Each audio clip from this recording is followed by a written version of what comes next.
উঠতি বয়সের মেয়েগুলার রুচি দেখলে বিশ্বাস করেন বমির লগে পায়খানা শুদ্ধ হয়ে পড়ে। এই টিনেজ মাইয়াগুলা তাদের থেকে একটু কম বয়সে, ধরেন 14, 15, 16, 17 পর্যন্ত, 18তে যায় একটু ম্যাচিউর্ড হয়ে যায়। বয়ফ্রেন্ড গুলা দেখলে বাসের হেল্পারটি আছে না, বাসের হেল্পারের মতো দেখা যায়। এখন একদল লোক কইতে পারেন ভাই এটা ভালোবাসা, এরকম না ভাই, এটা ভালোবাসা না।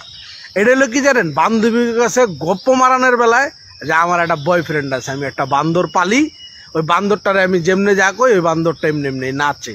এই গপ্প মারানোর লেগে মনে করেন এই ধরনের পোলাপান পছন্দ করে। ওই পোলাপানের হোগা দিয়ে হলে প্যান্ট পরে জায়গা, কি ব্র্যান্ডের আন্ডারওয়্যার পড়ছে এটা পর্যন্ত দেখা যায়।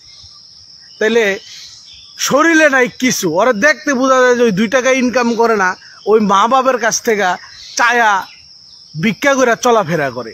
আত্মীয় স্বজন, পাড়া প্রতিবেশী, আবার এমন আছে বন্ধু বান্ধবের টি-শার্ট প্যান্ট পিন্দাও ঘোরাফেরা করে। ওরা দেখলেই বোঝা যায় ওর কি এর গার্লফ্রেন্ড থাকবো, ওর গার্লফ্রেন্ডের দরকার কি? আর এই শরীরও কেমন রুচি, ওর মতো বয়ফ্রেন্ড কে লেগা পারবো? এই পোলা তো মনে করেন আর জীবনে কোনোদিন, ওই দিন এক রিস্কায় উঠটা রিস্কালার কাছে দিয়ে এক পোলারে দিয়ে এরকম মাপ চাইতেছে।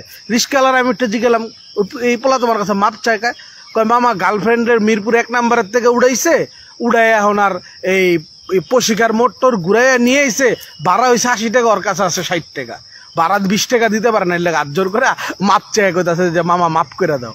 আমি হালায় ওর পকেটে 20 টাকাটা ওর প্রেম করা লাগবো, আর ওই শরীরও কেমন রুচি অল্লয়ে ঘুরবো। কথা বুঝে নাই, মানে খালি কোনো রকম থাকলেই হয়েছে একটা যে আমার একটা বয়ফ্রেন্ড আছে, সমাজে বন্ধু মহলে বান্ধবী মহলে কইতে পারলেই হয়েছে, বাস।